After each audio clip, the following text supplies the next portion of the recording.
Recebam com muitas palmas, doutora Andréia Fricks. Uhul! Era meu som, Brasil! Oi, Nutrição Brasil! Andréia! Oi, Brasil! Obrigada. Tudo bem com vocês? Estão me ouvindo bem aí? Acho chique. Nós vamos ensinar isso tudo de novo, tá? Não vai ser combinado, nós vamos entrar tudo de novo, porque vocês vão participar de um vídeo de milhões. Vamos lá, hein? 1, 2, 3 e... Oi, Nutrição Brasil! Eu quero saber o seguinte, quem sabe que não está aqui por acaso, grita eu. Quem sabe, quem tem consciência de que existe um clamor nessa geração, um clamor por saúde, um clamor por presença. Nós estamos vivendo tempos onde os filhos não encontram os pais, onde as famílias não se sentam mais às mesas, onde o pai e a mãe não vão colocar o filho para dormir, onde a criança é criada, o bebê é criado pela tela. E nós não sabemos aonde isso vai nos levar. Eu vou apresentar para vocês alguns dados assustadores sobre autismo, mas é muito mais que isso. É sobre entender que existe um clamor nessa geração e nós não estamos aqui por acaso. Eu quero saber o seguinte, quem já entendeu que há um propósito, grita, eu! Vamos juntos? Nós vamos fazer a diferença nessa geração? É isso, sim ou com certeza, Brasil? Vamos lá, vamos falar sobre autismo. Eu tenho um prazer imenso de estar aqui, agradecendo a Deus essa oportunidade, porque eu tenho um entendimento que existem sementes de amor para essa geração. Não é possível que a gente vai continuar vivendo como se nada estivesse acontecendo. O número de diabetes em gestantes tem aumentado cada vez mais. O número de infertilidade, casais inférteis. Existem expectativas que em 2050 cerca de 40% da população mundial não consiga mais engravidar espontaneamente. Não é possível que a gente vai ficar de braços cruzados, que a gente vai continuar de braços cruzados dizendo assim, é a genética. É a genética. É genética, sim, mas é muito mais que genética. É epigenética. É o ambiente influenciando os nossos genes e fazendo com que aquela doença que aparecia aos 80 apareça no meu paciente do consultório e no seu também aos 8 anos de idade. Quero dizer para vocês que, com muita gratidão, eu estou aqui falando sobre esse tema que é tão necessário. Eu não tenho dúvidas que às vezes aquela criança lá da sua redondeza, da sua cidade, nunca vai chegar numa consulta comigo, mas ela vai em você. E você vai se lembrar de tudo que nós falamos aqui, vai fazer a diferença na vida dela. Aqui o QR Code, vocês vão ter 3 QR Codes chiquérrimos, porque eu acho chique, não é não? Nessa palestra, um é um presente para vocês. Esse é do meu Instagram. Tem alguém, quem aqui já me acompanha nas redes sociais, levanta a mão. Uhul! Então essa galera que não acompanha vai colocar o QR Code agora, vai acompanhar porque vale o certificado do evento, tá, Brasil? Senão não tem certificado, nem da minha aula, nem do Murilo. E aí a gente vai começar falando sobre, aí fica com o celular na mão, mas presta atenção na palestra, que depois vai ter um outro QR Code para vocês. Autismo, prevalência, características e fatores de risco. Tudo que a gente vem entendendo hoje é muito assustador, e é muito mesmo. Nós temos dados oficiais do CDC em crianças com 8 anos de idade nos Estados Unidos. Hoje, os dados mais recentes que nós temos, é publicação agora de 2023, inclusive, estudo feito no ano de 2020, 1 para 36. Então, aquela amostra de milhares de crianças, que foram muitos que foram estudados, a cada 36, um está no espectro autista. Vocês têm um entendimento do que significa isso? Vamos pensar na prática. Nós temos, quem aqui conhece famílias com criança autista? Levanta a mão. Olha isso, Brasil, olha isso, Murilo. É todo mundo. É todo mundo. Qual é a realidade da casa de uma mãe de uma criança autista? Muitas têm que largar o emprego. Muitas perdem o marido, porque o cara racha fora quando ele não é homem de verdade para assumir a sua família. Ele racha fora e deixa essa mulher sozinha, lutando pelo filho. Isso é uma realidade de muitas famílias.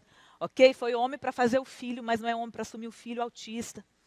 Essas mulheres estão lá com crianças alérgicas, com doenças autoimunes, crianças que não comem, crianças extremamente seletivas ou compulsivas, que não dormem, que choram a noite inteira. E como que ela vai trabalhar? Que apoio essa mulher tem para isso? Essa é a realidade, gente. Essa é a realidade do mundo. 3,8 vezes mais prevalente em meninos. Esse dado aqui é muito interessante, porque ele mostra para a gente que quando você amplia a faixa etária, a estatística é ainda maior. Ok? Porque lá, aquele estudo é com crianças de 8 anos. Mas quando você pega até adolescente, esse dado é muito maior. E aqui um N de quase 58 mil crianças, de 3 a 17 anos, mostrando o quanto vem aumentando a prevalência de autismo, não apenas nos Estados Unidos, mas a gente sabe que no Brasil e no mundo também. Eu trouxe esse artigo para vocês, e cola em mim que é sucesso, que daqui a pouco vocês vão entender por que eu estou falando do próximo QR Code, falando sobre características dessas crianças autistas. Esse artigo é maravilhoso. É um artigo de 2021 que fala sobre a desordem do espectro autista com muitas questões clínicas. E depois vocês vão ler esse artigo em casa, tá? Porque eu acho chique estudar. Pegar o artigo e ler. Você quer ser um profissional bem-sucedido, você tem que estudar. E não é estudar pelo post do colega no Instagram. Tem que parar de pagar mico científico. O cara vai lá, escreve um negócio no Instagram, todo mundo copia, estudou, achou que estudou. Não é, vai pegar o artigo depois, eu vou dar um presente para vocês, vocês vão sentar o bumbum na cadeira e vão estudar. Não quer estudar, não trabalhe na área da saúde. Porque senão você vai ficar falando bobagem, pagando mico, envergonhando a gente.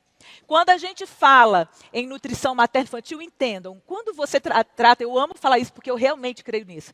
Quando você acompanha um atleta, ou quando você acompanha a nutrição estética, e eu acho maravilhoso, quando você acompanha lá a sarada, a gente quer ser sarada, é chique, maravilha, o cara fez sacrifício, merece, não é não? Mas se você errar com a sarada, ela vai ficar um pouquinho menos sarada, não é? Se você errar com o atleta, ele pode até ter um baita prejuízo e perder uma super competição, a competição da vida dele. É triste pela incompetência sua, ou pela sua negligência, ou por não saber fazer uma anamnese direcionada. Mas quando você erra com uma gestante, que chega lá em 7 semanas no seu consultório, você está impactando uma geração. É muito grave. E a notícia é pior ainda, porque as referências científicas mostram que os mecanismos epigenéticos, quando você está no útero materno, nós somos seres evolutivos. Deus criou a gente assim, para a gente evoluir, por isso a gente evoluiu até aqui. Teve muita coisa boa também. Só que quando você está com o bebê no útero, e existe uma agressão no útero, uma dieta de baixa qualidade, vou mostrar vários artigos para vocês, vocês vão entender que faz sentido. E que tem uma geração de profissionais ainda falando bobagem, falando, autismo não é assim não. Você fala autismo no Instagram, o povo te bombardeia, não é não? Você fala autismo e estresse, autismo e microbiota, autismo e deficiência de nutriente, autismo e deficiência de folato. Vem Andrea Fricks falar disso. Sou eu não, querida, PubMed. Tem vários artigos meus também em outras áreas no PubMed. Mas tem uma legião de cientistas mostrando, olha só, tem alguma coisa errada nesse ambiente. Não é só o gene, não é só porque a gente está diagnosticando mais, não. Tem alguma coisa errada. E sabe o que acontece no útero? Quando a agressão é no útero, o mecanismo epigenético acontece. O feto, o embrião, o feto, e depois esse bebezinho, ele tem um entendimento assim, o DNA dele entende assim, é hostil. Eu não estava preparado para tanto açúcar. Eu não estava preparado para álcool. Eu não estava preparado para tanto antibiótico. Olha o que está acontecendo com os meus micro-organismos. E aí, o que ele faz? Vou transmitir a minha defesa, que são os mecanismos epigenéticos, para os meus descendentes. Até pelo menos 3 gerações. Quando você erra com uma grávida, você está condenando 3 gerações. É muito sério. Por isso que eu falo com os meus alunos na pós, vão estudar. Vocês têm que estudar, não é só o que eu falei aqui, o professor falou, não. Senta, estuda e vai clinicar e vai entender o que está acontecendo. Olha o que acontece com as crianças no espectro autista. Minimamente verbais, 28% a 30% delas são. Isso aqui são dados oficiais. Artigos e dados americanos oficiais. Convulsões, 5% a 38%. Ansiedade, 40%. Mas nós, todo mundo aqui, a população mundial inteira, né? Os outros 60% também e todo mundo junto. A gente que lute. Problemas de sono, 53%. Lá no artigo dele, porque no meu consultório é todo mundo que chega. É 100%. Problemas gastrointestinais, 4 vezes maior probabilidade. Esse artigo é maravilhoso e vocês vão ter esses artigos depois, a surpresa vai chegar. E ele fala muito sobre os aspectos de fatores de risco no autismo. Então, nesse primeiro quadro aqui, você tem a idade, fatores de risco maternos, ok? Porque esse artigo fala sobre questões maternas. Mas homens, vocês participam também. 50% do bom e do ruim é de vocês. Mutação genética no esperma, fruto de estresse oxidativo, de inflamação, impacta várias questões, inclusive câncer, inúmeras doenças crônicas não transmissíveis da prole. Ok? Então, aqui a gente tem fatores femininos, a idade maior que 40 anos. Hoje, quando eu tenho uma paciente no consultório grávida com 20 e poucos anos, eu confiro na ficha para ver se eu li certo. Porque não é mais a realidade. Diabetes gestacional. Vocês já observaram meu livro Epidemia do Plástico, que eu publiquei em 2019. Eu mostro quanto o consumo do plástico e dos disruptores endócrinos está aumentando o diabetes gestacional. Hoje, a maior parte das minhas pacientes no consultório, das minhas gestantes, tem diabetes gestacional. Não só porque a estatística está aumentando muito, mas porque eu também acabo colocando mais pacientes de risco, né, dando prioridade ali na agenda também. Deficiência de nutrientes, ferro. Eu não sei se eu coloquei nesse slide para vocês aqui, que é tanta palestra. Chegou uma hora que você não sabe mais aonde estava falando o quê, né, Brasil? Acho chique. Eu tenho um artigo que mostra, eu falei no microbiota. 5 vezes maior risco aumentado em 5 vezes de autismo em mulheres com deficiência de ferro.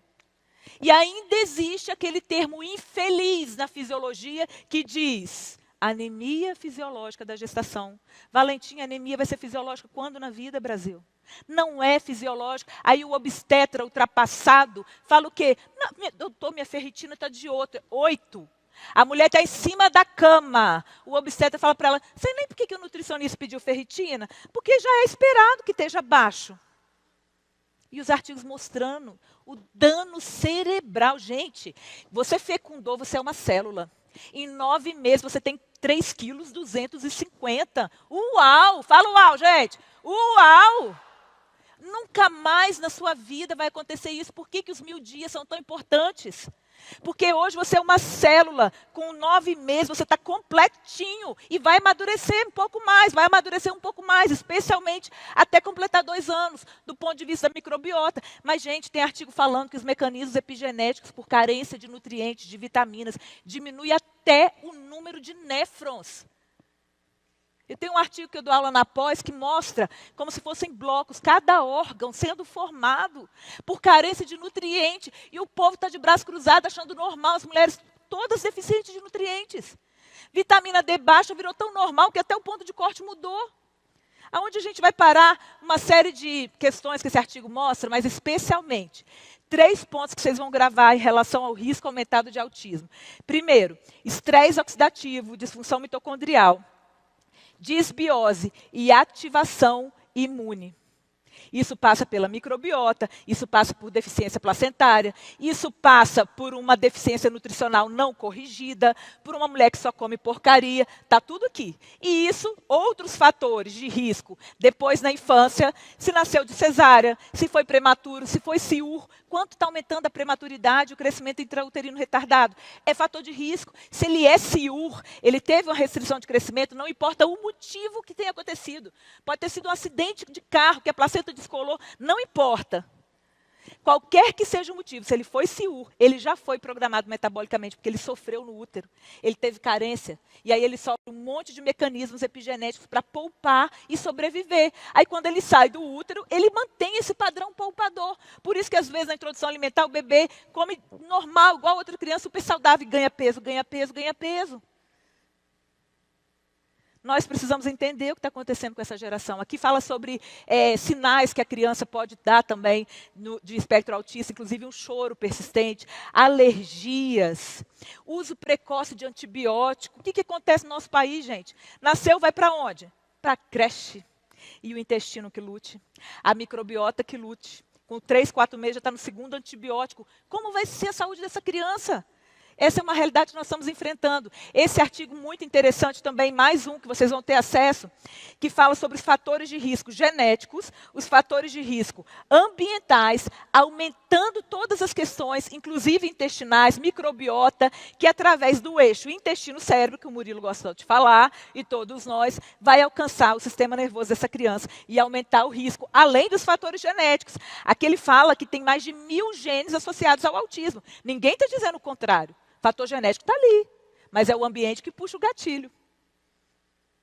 Por isso a gente tem níveis tão diferentes de espectro autista. Aqui, esse artigo fala só sobre pesticidas, diversos pesticidas, que a mãe é exposta, levando a alterações no neurodesenvolvimento, tanto o autismo quanto o TDAH. Esse é o meu livro Epidemia do Plástico. Quando acabar aqui, eu vou estar no estande da Science Play autografando meus livros de nutrição materno-infantil que eu trouxe para cá. Poucos, uma galera já comprou, eu vou correr para lá, vou autografar, e ele está com preço diferenciado só para quem está aqui. Eu acho chique. Vocês acham chique? Acho chique, tá?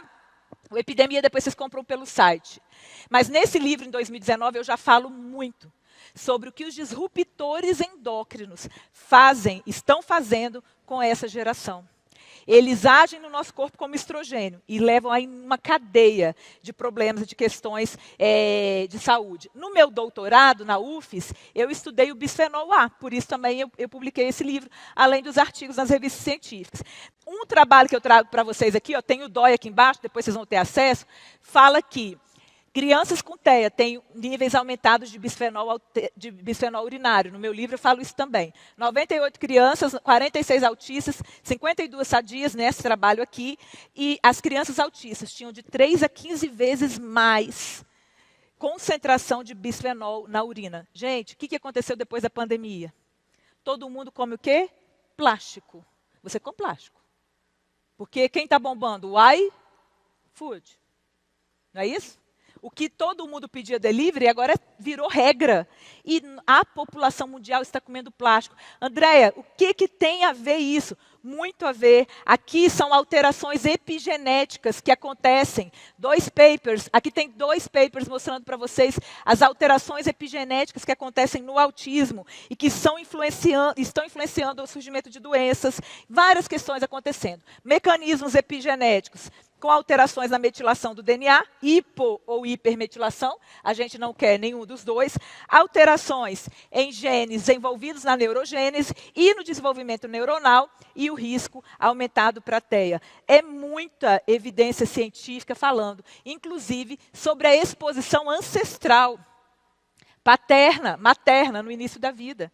Gente, o que nós fazemos vai se acumulando na nossa vida e nós inevitavelmente transferimos isso, seja no campo físico, seja no campo emocional, seja no campo espiritual. O que nós fazemos impacta a vida dos nossos descendentes. Essa é uma realidade. Essa é uma realidade. Olha esse artigo que interessante. Microbiota intestinal. Traços semelhantes ao TEA após a exposição ao polietileno. Polietileno que veio do plástico. Ele é considerado... Vou fazer uma pose para a foto, Brasil. Ah, Dan, capricha. Acho chique, Brasil. Acho chique, o Adam é meu amigo, ele já sabe quando eu estou palestrando, ele capricha nas fotos, tá?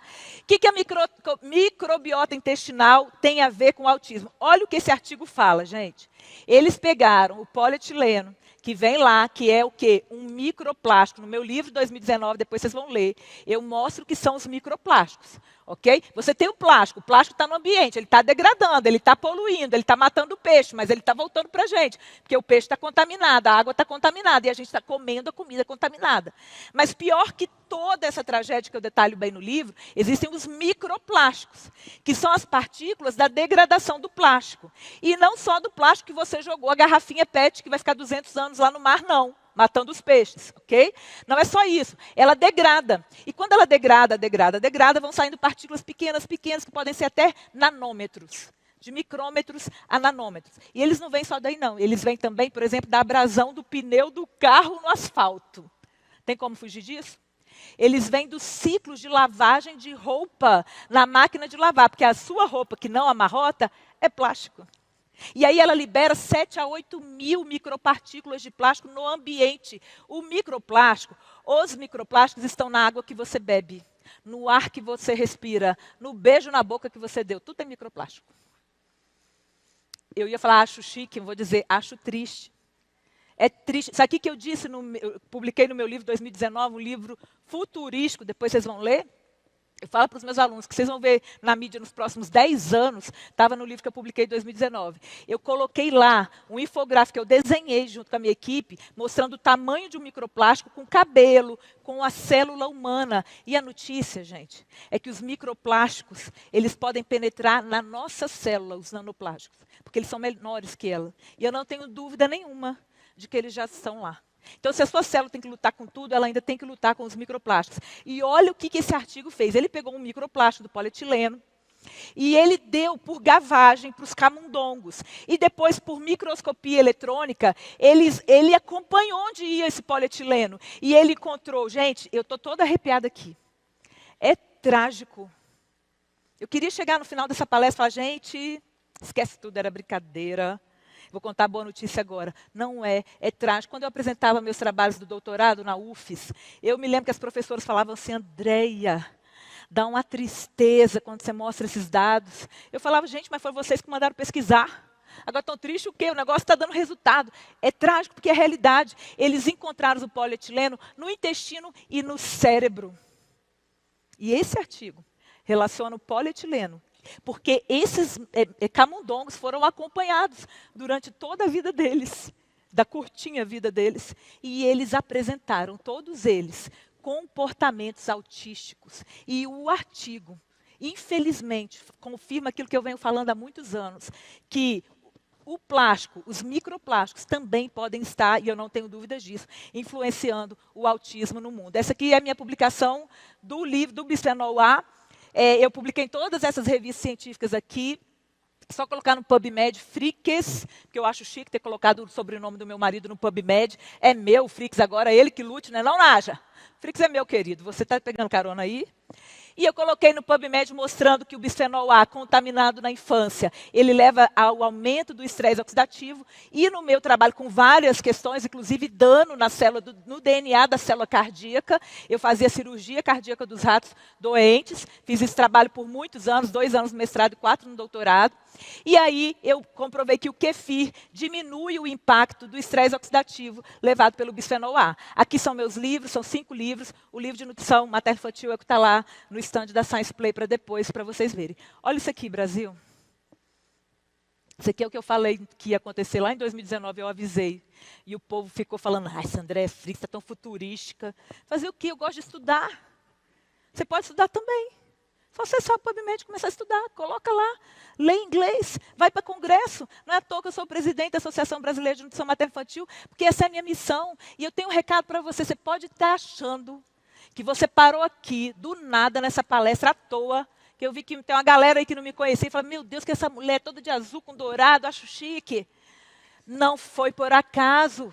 Há um propósito. Você tem que ser um instrumento lá na sua cidade para mudar essa tragédia que nós estamos vivendo hoje. Sabe o que é isso aqui? Isso aqui é publicação minha do Instagram, das pesquisas mais recentes que mostram, tudo do ano passado para cá, microplásticos no sangue, microplásticos na placenta, vindos de quê? Dos procedimentos estéticos. Porque antigamente eu tinha que lutar contra o esmalte. Hoje é o em gel, Brasil. Eu tinha que lutar para essa mulher ser mais saudável, comer comida de verdade, ter menos exposição. Hoje ela está grávida fazendo peeling íntimo. O mundo está de cabeça para baixo. Ela está usando os cílios, ela fica no salão se expondo à química todos os dias. E olha só, eu não tenho nada contra isso, eu também quero ser linda e chique. Mas nós temos que entender que existe uma contaminação ambiental. E você pode fazer o que você quiser da sua vida, minha filha. Mas se você estiver preparando para engravidar, se você estiver gestando uma vida, se você estiver amamentando, não. Porque não é sobre a sua vida, é sobre uma vida de um inocente que não pediu para nascer e que depois vai ficar lá sofrendo. Por que vocês acham que essas crianças não sofrem? Que é só a mãe que sofre? Essas crianças sofrem sim, sofrem muito, eles não dormem. Você acha que uma criança seletiva é uma criança pirracenta? Você está errado. Uma criança seletiva é uma criança que sofre, é discriminada, não pode passar o Natal na casa da família. Não come o autista quando a família está celebrando o Natal, quando tem fogos de final de ano, ele está debaixo de uma cama. E a gente está achando que a gente está fazendo muito e não tomando álcool na gravidez, quer viver a vida doidado, não tenha filhos. É simples assim. Não quer ter responsabilidade, quer ir em 5, como os pacientes que eu escuto. Ai, doutora, eu fui em 5 pediatras, até que um resolveu passar uma medicação para o meu filho. Aquele foi bom. Eu tenho uma criança que veio comigo, 14 anos, com transtorno alimentar gravíssimo. Primeira consulta, a mãe nem foi com ela. Ela tomava todos os remédios psiquiátricos que você imaginar. A mãe, na primeira consulta, disse para mim assim, doutora, quando ela tinha 2 anos, eu rodei o Brasil inteiro até achar um pediatra que passasse um remédio psiquiátrico para ela. E eu achei.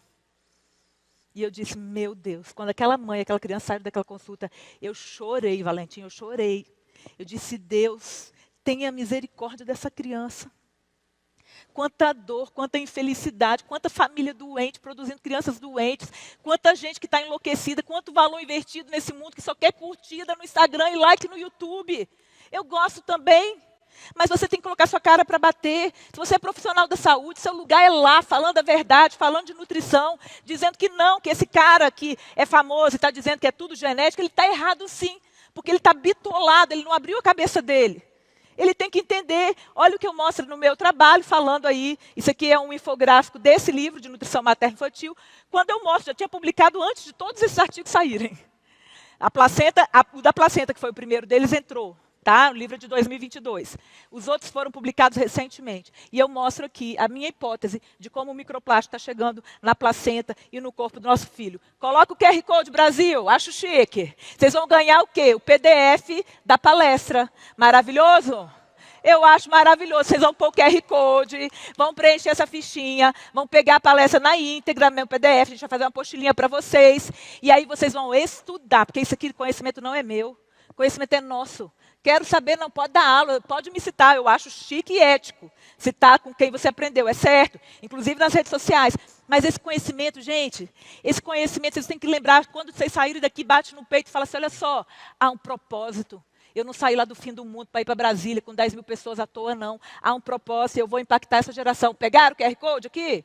Partiu, Brasil. Olha esse artigo aqui, ele fala a associação entre a suplementação com folato e multivitamínicos, diminuindo o risco de espectro autista. Ainda existe uma discussão se deve fazer o folato a gravidez toda. Sim, é a gravidez toda. Polivitamínico, maravilhoso. Ele mostra que você usar um, os dois, tudo isso teve risco diminuído de autismo quando comparados a mulheres não suplementadas. E a gente sabe que no TEA, eles têm uma incidência muito grande de mutação do MTHFR, com deficiência de folato, inclusive cerebral. Não estamos falando em altas doses, mas a suplementação é necessária sim, e isso vai diminuir aí a probabilidade. Esse é um artigo que tem muito a ver com o que o Murilo acabou de falar.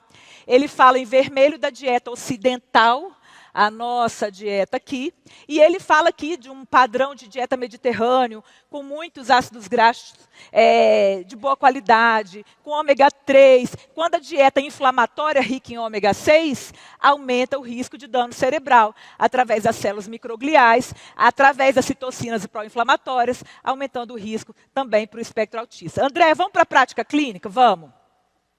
Vamos que a gente tem um tempo correndo aí contra nós, esse tempo, a gente que lute. A criança, ela está sempre relacionada, dentro de um contexto, de um ambiente, de uma mãe, de um pai, por mais impactante que isso seja, para o bem e para o mal. Ela nunca vai chegar no seu consultório sozinha, ei doutora, peguei o Uber e vim porque eu sou autista, não vai. Por isso tem muita gente que prefere atender outras áreas do que a nutrição materno-infantil. Nutrição materno-infantil dá trabalho, e é um trabalho maravilhoso. É gratificante demais. Quem aqui é da área materno-infantil, levanta a mão. Aê, acho chique, Brasil. Quem não era, levanta a mão, vai ser agora. Acho mais chique ainda. Materno-infantil, saúde da mulher. Vocês têm alguma dúvida que essa é a área que mais vai crescer nos próximos anos? Eu não tenho nenhuma. Vocês podem anotar aí, coloca a data de hoje, daqui a uns 3, 4 anos, 5 anos, vocês voltam e me perguntam. Do mesmo jeito que eu alertei em 2019, eu estou alertando aqui. Você tem que fazer o que você ama, o que Deus te chamou, tem que descobrir seu propósito. Na minha mentoria eu trabalho o propósito, ensino nutricionistas, médicos a se encontrarem dentro do seu propósito, para também terem prosperidade. Mas você tem que fazer o que você ama, mas você tem que entender que existe um nicho no mercado. Eu tenho pós em nutrição materno-infantil desde 2017. Olha quantos médicos e nutricionistas com esse pensamento eu já coloquei no mercado, fora os outros cursos. E é escasso. Não tem ninguém. Cadê? Vai na escola do seu filho para você ver. Cadê o pediatra com a visão diferenciada na escola? Eles estão levando jujuba na lancheira, casadinho, e todo mundo achar normal. Nós temos que mudar essa realidade do ambiente familiar. E eu trouxe esse slide aqui só para dizer para vocês o seguinte. Existem características comportamentais do pai, e você que vai trabalhar com o autista tem que saber disso. Os pais no início são muito inseguros, eles têm medo quando a criança tem ali de 0 a 3 anos, de 1 a 3 da criança não comer o suficiente. Depois a criança começa a ser influenciada pela escola e é uma grande tragédia a realidade das escolas no Brasil e no mundo. O povo acha que lanche escolar é hora do lixo. É do lixo, porque aí depois ele vai tomar o quê? Remédio para concentrar. e vai comer lixo 5 vezes na semana, fora os outros lixos da família. Aí ele toma remédio para concentrar, ele acorda, toma leite com achocolatado e um pão branco. Passa ainda aquele creme, que eu não posso falar o nome, você sabe qual, né? Aquele gostosinho de avelã. Ele passa. Quando ele chega na escola, ele já está sentindo mal. Na hora do recreio, ele está com sudorese. Ele não tem como concentrar, ele come mais uma tacada de carboidrato se não for bala. Aí ele vai para o neuro, chega para você tomando 3 remédios. Vocês já viram quem toma remédio para concentrar? Tem um monte de estudantes da área da saúde. Eles começam a tomar na infância e na adolescência e vão parar quando? Nunca mais. É esse dia, no dia de nunca mais, por volta das 15 horas, encerra o remédio. Essa geração desse remedinho famoso aí, que aumentou 800% nos últimos anos a prescrição no mundo, essa geração é a geração dos pais de amanhã. É a mesma geração TikTok que aos 6 está fazendo dancinha sensual na escola. E aos 8 elas estão menstruando. E são as que vão ser, no mínimo, inférteis amanhã. Vocês estão entendendo? Porque no futuro a população vai estar desesperada. Eu falei com uma palestra que eu dei em Valadares esses dias, e aí tinha um monte de nutricionistas do programa de educação escolar. E eu falei para eles, gente, no futuro as famílias vão estar desesperadas. Aí elas falaram assim, só se for lá, porque aqui já estão. Já estão, essa é a realidade. Isso tudo é para dizer para vocês que quando a criança tem uma patologia associada, a família tem um sofrimento, e qualquer que seja ela, e a família tem uma tendência à hiperproteção. E aí sabe o que a família acha? Ah, doutora, coitadinho, ele já é autista, eu ainda vou ter que dizer que ele não pode comer açúcar? Doutora, eu sei que ele tem alergia ao leite, que ele passa mal quando ele come o glúten, mas ele já é autista, é muito sofrido para ele. Aí ele come, fica com opioides, fica todo inflamado, fica mais alérgico e grita a noite inteira. Não interage, roda, não conversa, fica agressivo. Ah, mas não pode tirar, porque o açúcar é o consolo de uma geração doente. Eu falo isso no meu livro. Essa geração toda, década de 80, década de 90 para cá, todo mundo adoecido pelo vício do açúcar, porque nós fomos os primeiros. O primeiro que a indústria e a propaganda dizia para a mãe assim, você vai amamentar? Para quê? Olha a fórmula. A fórmula é tão maravilhosa. Você é uma mulher moderna, você vai amamentar para quê? Está tudo errado. Está tudo errado. E você não está aqui por acaso. A gente precisa lutar por essa geração. Está tudo errado. E nós precisamos potencializar a saúde, modular o comportamento, fazer estimulação neurológica dessa criança. Não adianta. Eu amo as terapias. Eu amo os terapeutas todos. A gente tem que trabalhar juntos. Eu não tenho dúvidas disso. Mas, gente, eu atendi, não tem muito tempo, uma menina autista obesa. Muito obesa. Eu achei que ela tinha marcado a consulta, a mãe tinha marcado a consulta pelo autismo. Mas ela disse, doutor, o autismo está tudo bem. Eu vim por causa que ela está obesa. Aí eu falei, eu pensando, tá. Aí ela falou para mim, doutor, eu fazendo anamnese lá de milhões, para tentar entender a história. E aí ela falou para mim, não, doutor, ela comia super bem. Até ela começar as terapias. Como ela não respondia a nenhuma terapia, começou pela fono, que começou a dar bala, chocolate, para ela fazer a terapia. Quem já viu isso aí? Levanta a mão. Aí ela falou, mas eu tive que deixar, doutora, porque era para ela ser atraída para a terapia. E aí ela continuou, autista, obviamente, ela continuou comendo muito mal, parou de comer o que ela comia saudável, e além de todas as questões relacionadas ao autismo, intestino e tudo mais, ela tem obesidade. Quando que nós vamos ter que parar de lutar contra isso? Não é possível dar açúcar para hipnotizar uma criança que nem igreja. Dando açúcar, pirulito, para levar a mensagem de Cristo, está errado. Eu já briguei num monte de igreja por causa disso. Tem nada a ver com a aula, mas estou desabafando. Estou desabafando, briguei inclusive na minha. Querida, você ficou doida? Você está dando pirulito, bala, chiclete para essas crianças para vir ouvir falar de Jesus? Porque a gente tem que atrair, né, as crianças. Então tá bom, você vai chamar a Anitta para fazer um show na igreja para atrair os adolescentes? Quero ver. Perguntei a ela. Aí, quando nós estávamos quase rolando no chão, meu marido disse assim para mim, chega. Lá, eu juro, imagina eu brigando na porta da igreja. Eu não estava aguentando, mas meu filho era pequeno, era bala. Até o dia que eu encontrei a mulher no elevador, tem nada a ver isso, vocês não dão 5 minutos a mais, que é só um caos que eu estou contando. Na porta do elevador, o menininho disse para a mãe, não quero ir na escola bíblica. E eu do lado, a mãe sem saber quem eu era. Vamos, filho, que hoje tem pirulito. Eu disse, Deus, perdoa essa mulher, Deus. que ela não sabe o que ela está falando, entrei com aquele desgosto naquele elevador, depois eu fui brigar na porta da igreja, até o meu marido falar isso para mim. Chega, lava suas mãos, querida, você já está cumprindo a sua missão. O mundo está aí pagando você caro para você ensinar. Vai para quem quer te ouvir. Seu Instagram é só abrir, está tudo lá. Lava as suas mãos. Deixa eles pagarem pelo erro deles, porque eles vão pagar. E vão pagar. Não vão pagar não, estão pagando já. Nós temos que cuidar da saúde dessas crianças. Não é por acaso que nós estamos aqui. Existem várias dietas. Se você for estudar aí, várias dietas, como dietas do autismo. Eu já fui em vários lançamentos, inclusive, dessas dietas e congressos nos Estados Unidos. Conheço a mãe, por exemplo, que elaborou essa última aqui. André, você acha que uma é melhor, a outra é menor, é menos boa? Algum problema nisso? O que eu acho? O autista tem que ser entendido, compreendido como um indivíduo. Eu nunca vou olhar para uma criança com qualquer questão de saúde e enxergar primeiro a questão de saúde dela. Eu sempre enxergo a criança primeiro. Eu tenho criança com laudo de tudo e mais um pouco. Eu fui uma mãe atípica. Eu tive uma filha com uma síndrome rara. E eu queria ser acolhida como uma mãe de uma criança que precisava ser cuidada como uma criança. Por isso eu fiz nutrição, para tentar ajudar minha filha a sobreviver. E quando ela morreu, eu estava na metade da faculdade, com 1 ano e 4 meses ela morreu, o meu marido falou assim para mim, eu disse, o que vai ser da minha vida agora? Já tinha perdido meu emprego na universidade, que eu dava aula na enfermagem, era enfermeira neonatal. Falei, o que eu vou fazer da minha vida agora? Ele falou assim, peraí, a gente vivia numa luta com Marina imensa, ela morreu de um processo de desnutrição, internou para fazer uma endoscopia, morreu de sepse, por uma iatrogenia, por erros, por coisas erradas, na UTI que eu montei, que eu tinha contratado, eu tinha colocado os equipamentos. A minha filha morreu. E eu sofri muito, quem leu o meu primeiro livro, Quando o Sol Me Tocou, sabe, tem essa história no meu canal do YouTube também, sofri muito porque as pessoas olhavam para ela e falavam do diagnóstico. Eu falava, ei, olha para minha filha, não importa o diagnóstico. Qual é o diagnóstico dela? Eu falei, não sei, e eu também não estou nem querendo saber, porque você pode olhar para ela, olha para o intestino dela, essa dieta quando corre ela passa mal, esse leite ela não tolera, ela já evacuou 20 vezes, ela teve 50 convulsões. Eu estou te contando a história dela, você pode olhar para minha filha como um ser humano e não para um diagnóstico. Nós tivemos o diagnóstico da síndrome da Marina 1 ano depois que ela morreu. CFC, cardiofácio cutâneo, raríssimo. E daí, o que mudou? Eu não deixei de fazer nada por ela. Eu vou deixar de fazer pelo meu paciente? Jamais.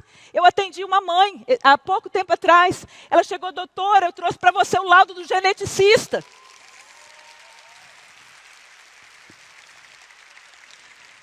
Atendi o paciente com paralisia cerebral. A mãe disse para mim, doutora, eu trouxe para você o laudo do geneticista.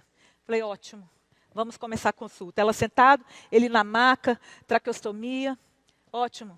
Eu vou examinar a criança, eu vou conversar com você, eu vou fazer a anamnese. Doutora, a senhora precisa atender. Lê o laudo. É do doutor fulano de tal, pós-doc em Harvard. Eu já conhecia o fulano de tal. Pós-doc em Harvard. Eu falei, querida, eu vou fazer minha consulta. Depois eu vou ler o laudo. Eu vou colocar no prontuário. Eu vou estudar, pode deixar. E aí ela... Doutora, a senhora tem que ler o laudo. Ela falou tanto que eu tinha que ler o laudo, que eu parei a consulta, peguei o laudo para ler. Gente, o laudo era uma sentença de morte. É muito triste. Fulaninho, doença rara, grave, diagnóstico tal, expectativa de vida 2 anos. Escrever isso, entregar numa mão de uma mãe, mandar ela entregar isso para todo profissional. Eu disse para ela, querida, por respeito a você e a ele, eu não vou rasgar esse papel na sua frente, mas eu rasgaria esse papel agora. E eu vou te aconselhar a fazer o mesmo. Sabe por quê? Se eu fosse ser sentenciada por um monte de especialistas falando bobagem, eu não teria tido a minha filha, porque eu fui aconselhada a fazer o aborto, porque ela era inviável, não ia nem nascer viva. E nós estamos aqui hoje, porque foi por causa dela que eu fiz nutrição. Olha isso! Nós estamos aqui hoje, nós temos a Associação Brasileira de Nutrição Materno-Infantil, 5 livros, uma geração inteira amando toda a população de crianças hoje, porque eu tive uma filha que me mandaram fazer um aborto. E eu disse, não, eu quero viver tudo que Deus tem para mim, eu não quero saber de laudo, não importa o que ela tem. Eu amo essa filha e eu amo essa geração. Tem laudo, não importa. Olha o ser humano, individualize. Tudo que você tem que fazer para ele. As dificuldades alimentares são uma realidade no TEA. Eles são, sim, na maioria, seletivos. Existem os compulsivos também. Já tive paciente compulsivo pela banana, talvez até por uma reação também de intolerância à histamina. Eles têm uma tendência a querer, por causa das questões dos opioides, a querer comer aquilo que faz mal a eles, porque eles ficam mais excitados, mais agitados. Essa é a dificuldade. Eu tive uma menina que amava banana. E aí, de vez em quando, a gente incluía banana, porque eu faço individualizada nada dieta. Aí um dia a mãe esqueceu o cacho de banana. Sabe o que aconteceu? Ela comeu inteirinho, até o talo. Ela foi parar no hospital. Então, a gente tem que cuidar das questões alimentares. Eles têm uma tendência muito forte ao transtorno do processamento sensorial, por isso que eles colocam a mão no ouvido, por isso que muitas vezes eles não conseguem cheiro, nem a textura da roupa, nem a etiqueta dessa roupa. Nem sempre é uma recusa alimentar, uma seletividade é uma questão comportamental. Às vezes é o jeito que o seu paciente, independente dele ser autista ou não, manifestar que tem um problema. Eu tenho crianças seletivas no consultório que não são autistas, que estão manifestando que os pais estão se batendo na frente dela e ela parou de comer. E na minha frente ninguém conta que um estão batendo no outro, né? Acho chique. Chegou lá igual dois príncipes. O príncipe e a princesa. A doutora, ela não come. Ah, não come não? Já tive ponto de eu ter que mandar o psicólogo ir para a casa da criança. E descobriu cada coisa trágica. A mãe entrava na consulta para mim e falava mal do filho, da filha. Ela dizia, doutora, ela é tão dissimulada que ela é capaz... 2 anos, gente. Ela é capaz de deitar aqui ó, no chão da sua sala agora e provocar um vômito. E ela fazia isso. E ela não comia. Ela foi para mim, a pedido da escola, que não queria aceitá-la mais no integral. Não foi pela mãe. E aí, quando a psicóloga foi para aquela casa, junto com a fono, ela fez um gráfico e me mostrou da presença materna e paterna. Tinha 2 quadradinhos brancos da presença materna. O resto tudo era vazio. Porque aquela família não vivia com aquela criança. Ela vivia com os funcionários. Ela tinha mania de limpeza porque a pessoa que cuidava dela tinha mania de limpeza. E uma série de outras tragédias. A recusa alimentar, muitas vezes ela fala de algo trágico que está acontecendo na família. Quando a gente pensa, vocês vão ter esse material para vocês estudarem depois, em suplementação no autismo, a gente vai pensar só isso. Tudo e mais um pouco. Cada um de uma vez. Não é para a criança chegar lá, você não sabe nada sobre ela, você não tem exame dela, você não conseguiu fazer nada, você vai escrever tudo, não. Não façam isso. Analisa essa criança, começa com ômega, começa com DHA, começa com as enzimas digestivas, começa com a vitamina D, dependendo do nível e do histórico, começa com a enzima Q10, se for o caso, o NAC, e vai estudando, gente. Vocês têm que se aprofundar, e não é numa palestra de 40 minutos que a gente consegue falar com tanta profundidade tudo aquilo que a gente precisa. Para a gente ir para a nossa reta final, porque infelizmente o meu tempo está esgotado, olha...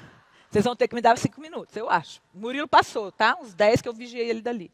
Preparo para engravidar. Ninguém quer almoçar, Brasil, a gente quer estudar. Preparo para engravidar. Empatia. Acolhimento. Deixa eu falar uma coisa, você pode ser o melhor prescritor do mundo. Se você não tiver empatia, que é a capacidade de se colocar no lugar daquele paciente, você pode fazer uma dieta capa de revista, que nada vai acontecer. Empatia é você se colocar no lugar daquela pessoa e saber que não dá para você fazer uma dieta mirabolante da noite para o dia para uma pessoa que só comia empacotado. Ruffles, guaraná, arroz e mamadeira. É o caso dos meus pacientes. Nem água toma. É guaraná da marca X, batata da marca X, arroz da marca tal e leite na mamadeira, fórmula. Não dá para você chegar lá e passar quibe de quinoa germinada, Brasil. E os nutricionistas passam, achando que estão tirando 10 na nota lá da prova de dietoterapia. Pagando mal mico. Aí a mãe chega em mim e fala, doutora, não aguento mais dieta, pelo amor de Deus. Eu já fui em 5 nutricionistas, estou aqui, ó, bolo-se de dieta. Eu falo para elas que elas não tomam nem o leite. E ela está passando quibe de quinoa germinada. Gente, empatia, entendimento. Na gestação, acolher essa mulher. Obesidade aumenta o risco de autismo, sim, e de todas as doenças crônicas não transmissíveis. Mas quando a gente fala isso no Instagram, a gente apanha, porque parece que é gordofobia. Presta atenção, gente, obesidade é doença. A gente ama o indivíduo. Se ele for obeso, não for obeso, qualquer coisa que ele tenha na vida, a gente ama o indivíduo. A gente não julga o indivíduo, a gente não tem preconceito. Mas nós não podemos amar a doença, nós somos profissionais da saúde ou não somos? E agora, o que está acontecendo? Quem já viu, pode levantar a mão. Um monte de pai e mãe ganhando like com a criança obesa, famosa pela obesidade. Não há problema na criança ser famosa pelo excelente desempenho dela, pelo talento dela. Mas ela ser famosa, fazendo um meme, debochando de uma doença grave, que já está condenando ela para um monte de complicações, inclusive a morte precoce, não pode. E os pais estão ganhando like e tem um monte de nutricionista curtindo. Porque o pai está famoso. Eu falo para meus alunos após, se eu pegar uma curtida de vocês no Instagram do pai, das crianças obesas, rindo do nutricionista, da obesidade, não ria de tragédia. Tragédia não pode rir. Obesidade infantil é uma tragédia, a maior de todos os tempos. Acompanhar essa criança na infância, lute pela amamentação. Se você esquecer tudo que eu falei, sair daqui vestindo a camisa da amamentação, já valeu a minha vinda até aqui. Trabalhe numa equipe multiprofissional. Para a gente concluir, o que você enxerga quando vê uma criança autista? Um laudo médico? O laudo de milhões do pós-doc em Harvard? Tomei uma birra dele, gente. Nossa, Deus me livre. Eu tomei birra dele. Eu tenho que tomar. Se eu pudesse, eu dava conselho a ele, mandar ele fazer minha mentoria, que eu vou ensinar ele a ser gente. Porque antes de ser bom profissional, você tem que ser um bom ser humano. Bom profissional e mau ser humano mata as pessoas. Mata as pessoas. Não trabalha comigo, não dá aula no Instituto Andréa Fricks. O cara é incrível, é mau caráter, maltratou os profissionais, maltrata as pessoas. Não vai trabalhar comigo. Pode ser incrível o que for. Ótimo, ele que lute para lá. Comigo ele não vai trabalhar. Não vai. O que você vê quando vê uma criança autista? Birra, estereotipia, ausência de fala, isso tudo chama atenção. Desbiose, famílias sofridas, obesidade, medicamentos, alergias. É isso que você vê? Eu enxergo o indivíduo. Eu enxergo o indivíduo. Eu olho para ele, eu olho para aquela mãe. Eu enxergo o indivíduo. E é isso que nós precisamos fazer. O último QR Code de milhões, todo mundo aponta aí, é da minha pós em nutrição materno-infantil. A melhor do Brasil, a única, práticas integrativas e complementares em saúde. Começa em outubro, online, ao vivo, com energia incrível, os melhores professores, os melhores alunos. Não, Nádia, Paulinha. Uhul, tem mais aluno meu aqui, Fernando. Cadê o povo, Brasil, do MAF e da pós? Estão tudo espalhado aí para dizer que é verdade. Hoje a gente está começando a pós em saúde da mulher e fertilidade. Está acontecendo esse fim de semana. Você ainda pode entrar, porque fica gravado com esse trio de milhões e uma galera incrível. E em outubro, a nossa próxima turma aponta o QR Code e inicia a conversa. Para terminar, gente, o mundo moderno, o mercado. Agora é a hora da foto, tá, Adam? Da foto de milhões. E depois nós vamos fazer o vídeo de milhões, que a nota vai ser nesse vídeo. Quem sair vai perder. O mundo moderno, o mercado, a pobreza, os desequilíbrios nutricionais, os contaminantes ambientais e o estresse estão desviando a trajetória das crianças dessa geração. Chegou a hora de olharmos para além dos diagnósticos. Seja um profissional que enxerga a pessoa. Muito obrigada, Brasil. Obrigada.